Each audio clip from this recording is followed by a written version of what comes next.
everyone. Welcome to Mission to Inspire. You are welcome to today's interview. And we've got somebody on our show today.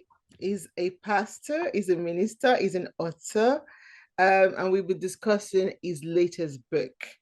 His name is Scott.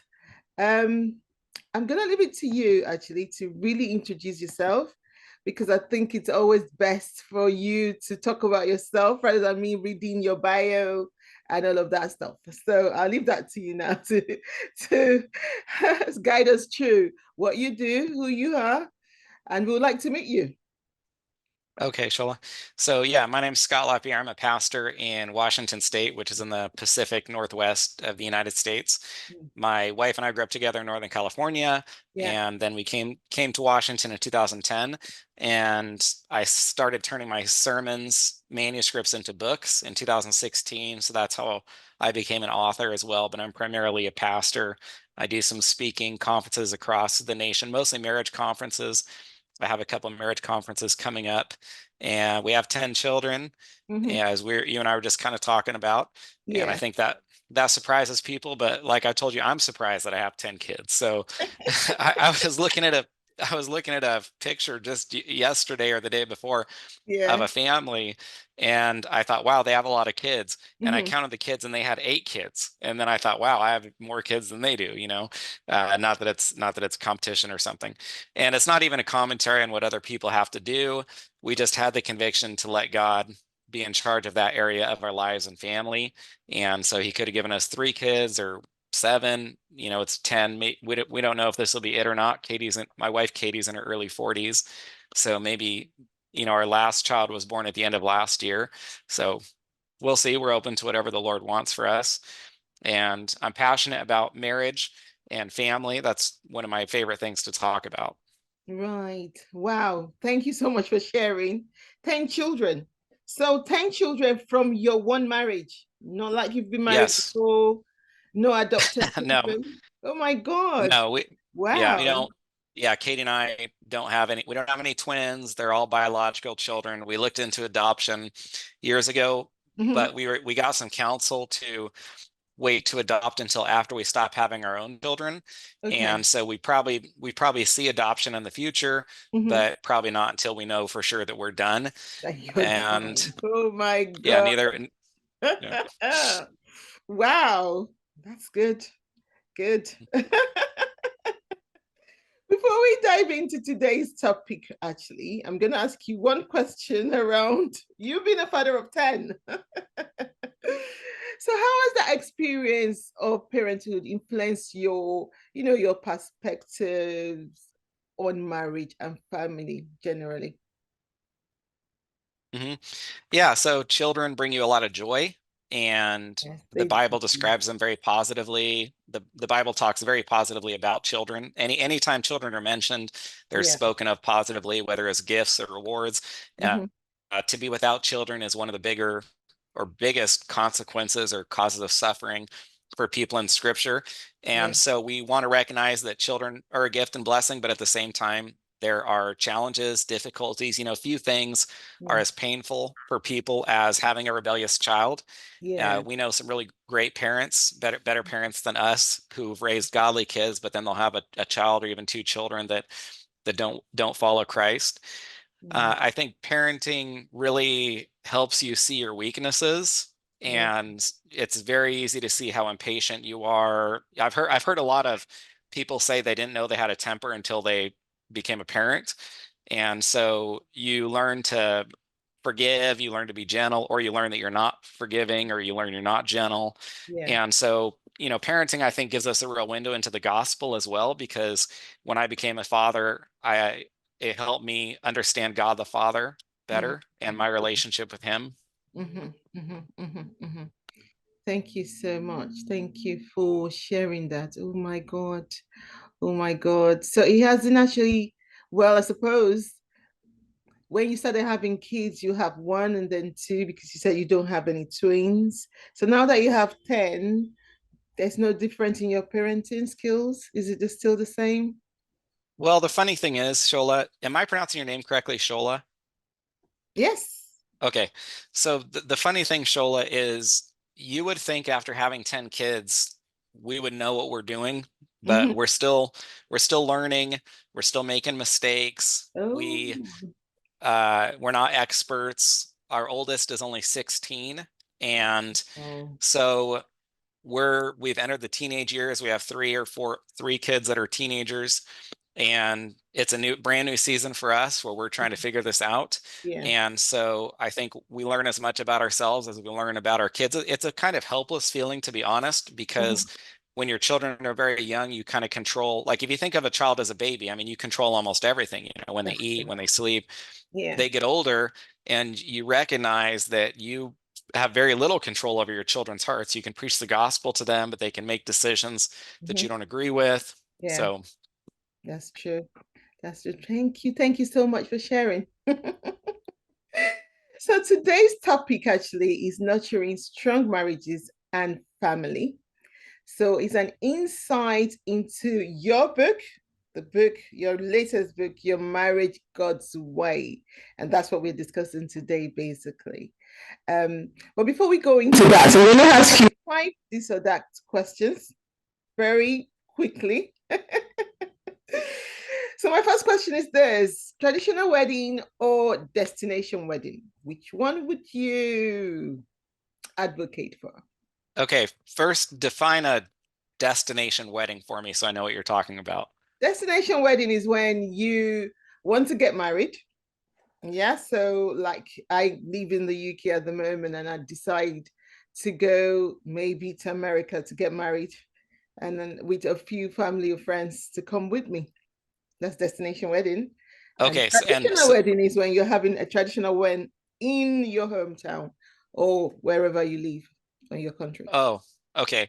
Okay, I don't think that either one of those is superior. I think the most important thing is to make sure it's a Christian wedding, that you invite Christ to be the center of it, that you Yeah. recognize marriage as God's institution. So whether you get married in a church or whether you get married in a barn, and I've performed a lot of weddings, I've performed weddings, multiple weddings in barns that people Right. made to look beautiful, and I've Mhm. obviously performed weddings in churches as well. And to me, I've performed I performed a wedding in a church where the individuals did not really seem to want to honor Christ, even though it was in a church. So the most important thing to me is Yeah. that the couple wants to honor Christ and bring him into the center of their relationship.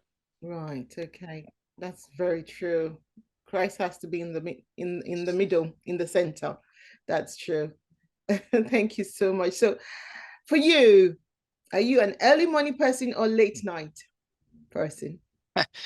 Well, the funny thing is, it depends on our season of life. And so we used to actually be early morning people, but when we came to Woodland Christian Church, there are lots of homeschooling families, and they generally stay up late at night. And so we had to adjust and become a late night person. We've been talking about putting some of our kids in a Christian school. Mhm. And if we put them in a Christian school, we're going to have to get up earlier.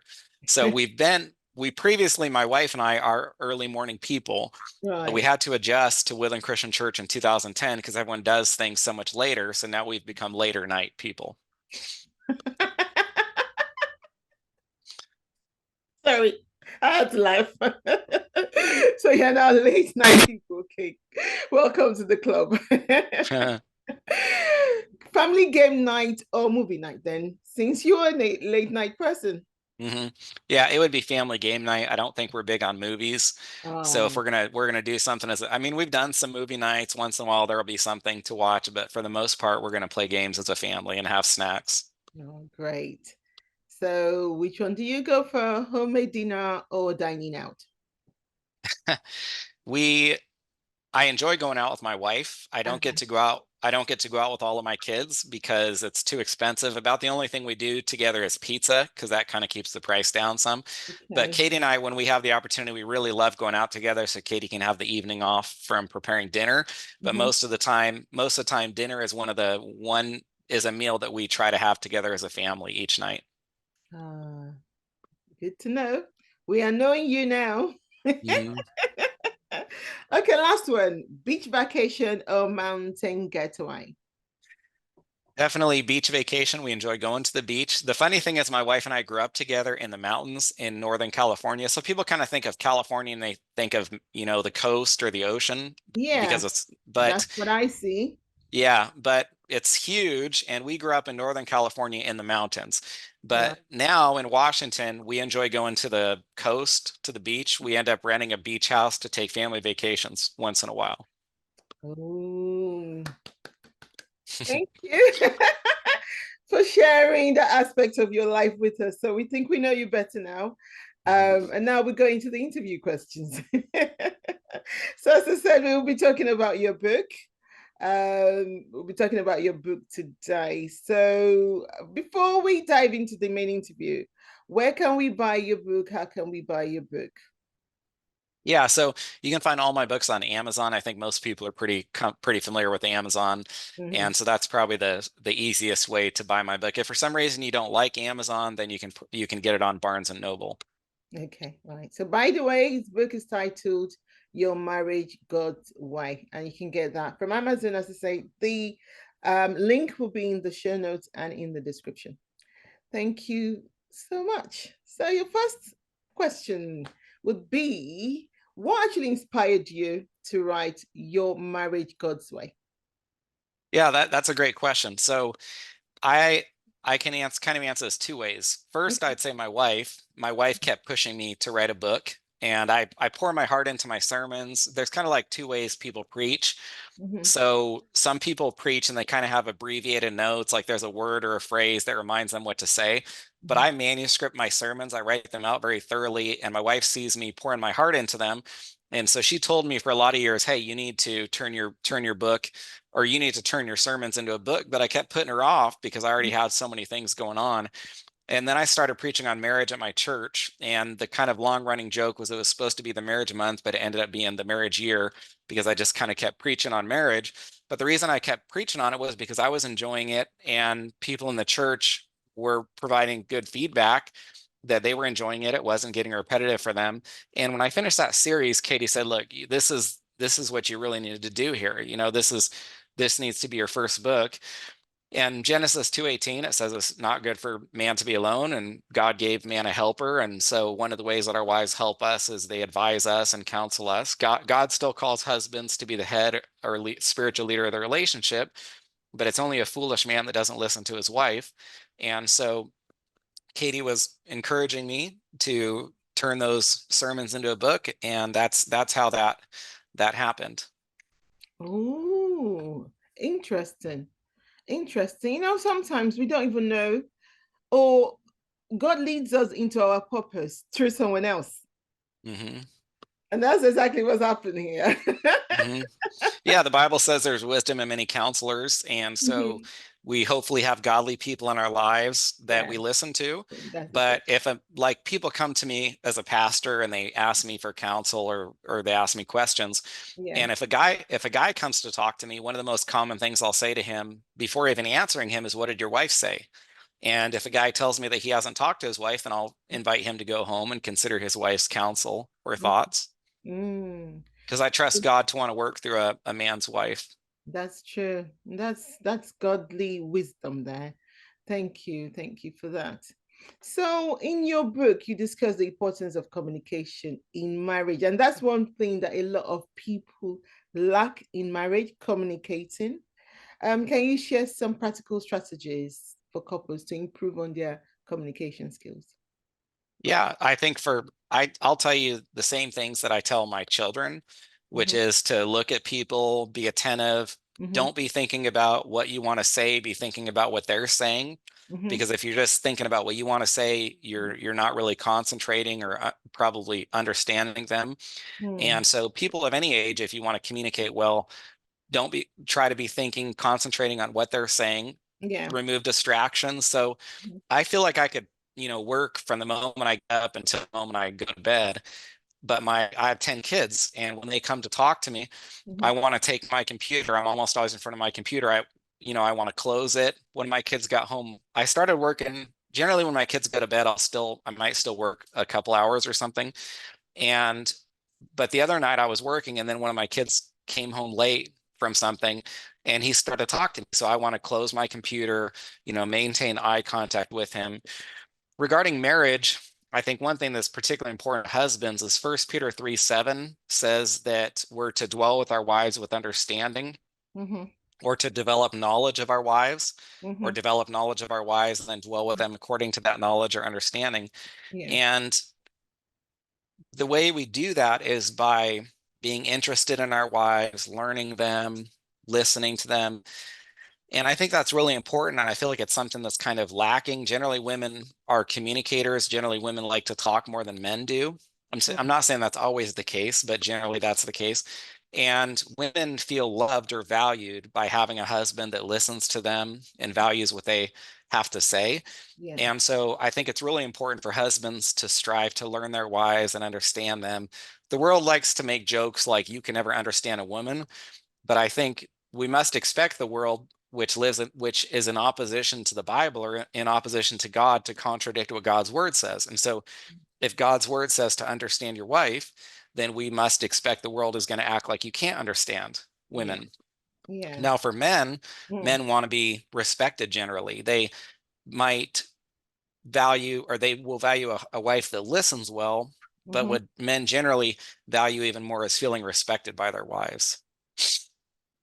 Yeah. Mm. That's very true. That's very true. Um, it's very true. What can I say? That's very true. Very true. Communication is really, really important, either in marriage, in anything that we do. I find it very, very useful that we need to communicate either way. So conflict is inevitable anyway, even if we communicate in any relationship, whether in marriage, friendship, even as a parent. So, how does your book address this conflict resolution, especially written within the contents of marriage, and Yeah, particularly around, us as them Christians, the Christian perspective? yeah, I have a whole chapter on marriage problems or conflict within marriage because everyone experiences it. Yeah. Nobody has a perfect marriage. A marriage is the union of two sinners or two sinful, selfish people. And so every marriage is destined or will inevitably experience conflict. There's no marriage that has two perfect people in it. Mm-hmm. And sometimes it's just good for people to recognize that conflict or problems are part of marriages so that they don't feel like they're the only ones, or so they don't feel like they shouldn't have gotten married, or that they made a mistake or something like that. And I generally tell people, even if you married the wrong person, when you married that person, they became the right person, if that makes sense. So once you get married, you don't think about whether you married the right person. Now you're married to the right person. And so you end up having conflicts. And then the Yeah. question is, how do we work through those? And the biggest problem is our pride flares up and we want to justify or make excuses. And so I think it's really important to be able to apologize the right way, ask for forgiveness the right way. And so a lot of times in marriage counseling, you would not believe how many times I have to talk people through just apologizing the right way and even forgiving the right way. And I'll explain that in just a moment. So what I mean by that is most people, when they think they're apologizing, they're basically making an excuse. And like if someone uses the word but, I'm sorry, but then it's usually an excuse more than like, I'm sorry I yelled at you, but, or I'm sorry I wasn't listening, but. And so that's really hurtful to people because they're already upset about something. They confront the person acts like they're apologizing, but then they just make an excuse, right? So Yeah. I'll tell people, if you're going to apologize, apologize the right way. Say I'm sorry, and there's two steps Mm-hmm. to apologize in the right way. The first step is to say what you did wrong. So you say I'm sorry, and then say what you did. I yelled, or I didn't listen, or I was rude, or I interrupted you, whatever it is. And then the second step, and then don't make excuses, don't say but. And then the second thing is you say, will you please forgive me? And it's important to say, will you forgive me, because it engages the other person and it shows that you know you did something that requires forgiveness. Mm-hmm. And so much of marriage counseling is just kind of talking people through this. And then the other part of it is I'll tell someone who's being asked to forgive, that Yeah. they shouldn't say, I forgive you until they're ready to forgive. And Okay. so what I mean by that is if we say, I forgive you, Mm-hmm. that's a statement that requires honesty or else it's a lie. So we shouldn't say, I forgive you until we're really ready to forgive, or else that's dishonest. And Right. so I'll tell people in counseling, I'll say, now don't say, I forgive you unless you're truly ready to forgive. And sometimes it's good for people to take time and Mm-hmm. not say, I forgive quickly. And so I'll tell people, take the time you need. Don't say I forgive you. And so there have been times where Katie and I have had conflicts and Mm. I've said, and I blew it. And I said, I'm sorry. I Yeah. shouldn't have done that or whatever. Will you forgive me? And she said, I'm not ready to forgive you yet. Mm. And then I said, okay, that's take the time that you need. That's how I should respond. You don't want to say something like, oh, you're God, Jesus says forgive 7 times, 70 times. And who are you not to forgive me? Do you think you're better than me? God can forgive the moment someone repents and puts faith in Christ, but we're not God. So we can't forgive, that quickly, that easily. And so it requires an amount of effort to forgive. And so we shouldn't say that we forgive until we're ready, until we legitimately have. And Mm. even if you do forgive someone, Yeah. one of the other things with marriage Mm. is if you tell someone, I forgive you, it's almost like a promise. You're promising you're not going to bring it up again. You're promising you're not going to dwell on it and think about it. You're promising you're not going to use it against the person. Mm-hmm. So if you tell your spouse, I forgive you, then that means you can't get upset at them 2 days later and throw it in their face after you said you forgive them. And Wow. so, probably the best way to work through marriage problems is just to learn to be humble and ask for forgiveness and acknowledge our faults. It's very easy. It diffuses aggression. If someone's really upset with someone else, it generally diffuses that hostility if you ask for forgiveness Mm. sincerely. Mm. Mm. Mm. Wow. Two things I've picked from this. The first one, the marriage is a coming together of two selfish people. Oh, he's a union of two selfish people. I never thought about marriage that way. That's one thing. And the other is that we need to learn to forgive and forgive the right way. I didn't know there was a way to forgive. I just thought if in your heart of hearts, if you think, okay, that's it, I'm ready to move on. Let's just forgive you. Let's move on. So yeah, thank you so much for that. Thank you so much. So that marriage actually, well, moving on from your explanation of resolving conflict in marriage and how to handle that. Marriage normally requires effort and intentionality to put in that effort because a lot of marriages, some people don't put in the effort to make it work. So, what are the key principles of practice from your book? Yeah, that couples can implement to strengthen their bond and nurture their relationship over time. Mhm. Yeah, so just maybe to have a little bit of credibility in answering this question, Okay. because I'll do marriage conferences, Mm-hmm. across the country. I've Yeah. got two of them coming up over the next few months. I get to talk to a lot of people. So Wow. I'll deliver my message, I'll deliver my messages, and then in between my messages, if I'm at my booth or having lunch, I'll be talking to people. I get emails from people. Yeah. There's people in my church that I counsel. So I have this familiarity with marriages. And one of the things that I've noticed is after people have been married for some time, kind Yeah. of like you're saying, they stop investing the time and energy in the relationship and they become more like roommates and they're just sort of living together. There's not Mm-hmm. really any passion or zeal in the relationship any Yeah. longer. And so it has to be very deliberate. It must be very intentional that we're going to uh, decide to invest in our spouse or invest in this relationship. And I kind of said earlier that I feel like I could work, from the moment I get up to the moment I go to bed. I've got 10 kids. And so I can easily neglect, sinfully, but easily neglect my relationship with Katie. So I have to be very deliberate.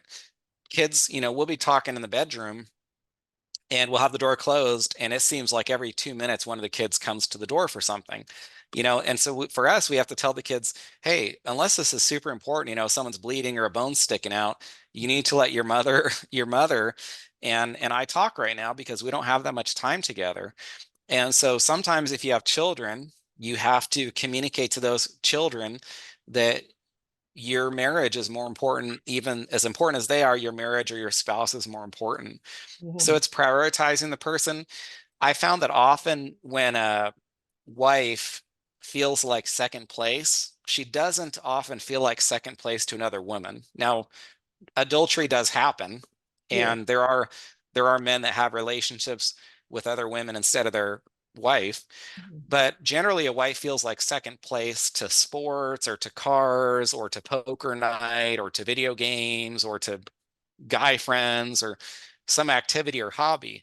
Mhm. And so for guys, it's an issue of making sure that their wife feels like the supreme relationship in their life. And so I talk about that at marriage conferences, and I tell husbands that they need to remove anything from their life that causes their wife to feel like second place. Wow. Wow. And that's true. And actually, it's not just about the men alone. Sometimes the women also make the men feel second place as well.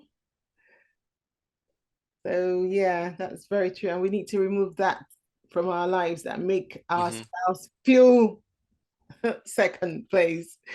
Thank you so much. So your book, you actually emphasizes on the role of faith and spirituality in marriage. So can you elaborate on how couples can incorporate their faith into their relationships and why it's important for marital harmony? Yeah. Okay. Well, I'll kind of reverse the question. So why it's important, let me talk about that first. Okay. The reason it's important is kind of related to what we talked about a moment ago, that marriage is two selfish, sinful people together. I mean, Mhm. it's really difficult for even believers to have strong, healthy, enjoyable marriages. Say nothing about unbelievers. And so if it's tough for believers, it's even tougher for unbelievers. And that's one of the reasons the divorce rate is so high, and Mhm. that's one of the reasons it's so important to have a Christ-centered relationship. And that's the title of my book, A Biblical Guide to a Christ-Centered Relationship.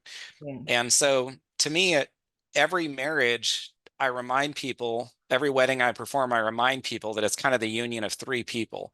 It's a husband and wife being Mhm. united together, but if they have Christ at the center of that, they're looking to him, growing toward him, Mhm. then he's kind of that third person in Yeah. the relationship.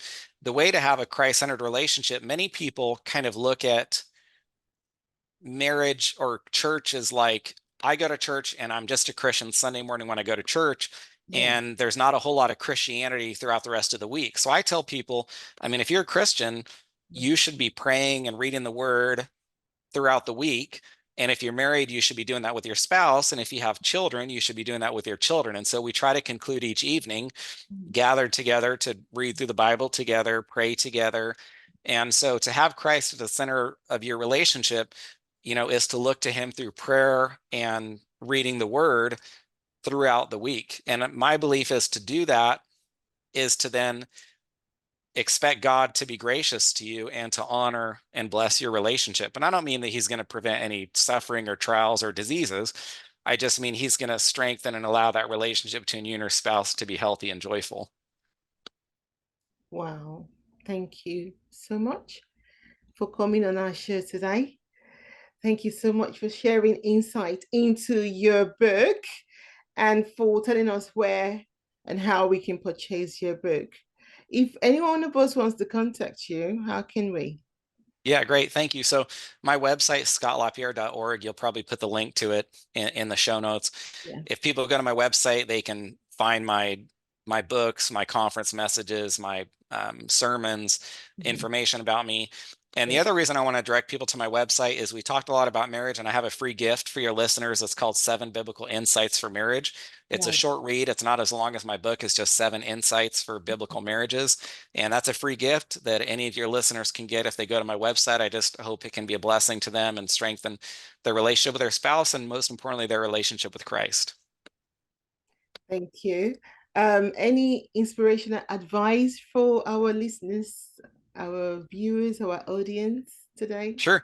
Yeah, I would say if people are listening to this and they're saying, hey, I want a Christ-centered relationship, my marriage hasn't been as strong and joyful as it should be, I would say just begin by praying together. It doesn't have to be a super long prayer. It doesn't have to be fancy. And choose a book of the Bible and begin reading through that book of the Bible together with if you don't have, actually, I could back up a little more. If you don't have a local church, if you're not plugged into a local church, that's the first thing I'd say. And then the second thing is try to be praying and reading the Bible together with your spouse. I want to come back to that local church. A lot of people have been bruised by their church, and they don't go to church anymore. Well, we don't go to church. We go to church for Christ. We don't go to church for others, even though hopefully we are serving and helping others. And if someone says, I've been hurt by the church, everyone's been hurt by the church. But there's nobody that hasn't been hurt at church or by other Christians. Because again, we're all selfish, sinful people, like we talked about earlier. So we go to church not because it's always perfect or great or wonderful or everything we always want. We go to church because we love Christ. He commands it, and we want to do it out of worship to him. That's true. Thank you so much for joining us today. Thank you. And we're so happy to have you. Maybe we would have you again. Okay, sounds good, Shola. Thanks a lot. God bless you and your listeners. Thank you. And that's it from us. If you haven't subscribed, please subscribe to our channel and listen to our podcast on all the main podcast platforms and watch us on YouTube. We would appreciate comments, especially for this episode. Thank you so much, Scott, for joining us today. And it's goodbye from me. You're welcome. God bless, Shola. Amen. Bye. Subscribe if you haven't done so. Like, follow, comment. Until next time. Goodbye.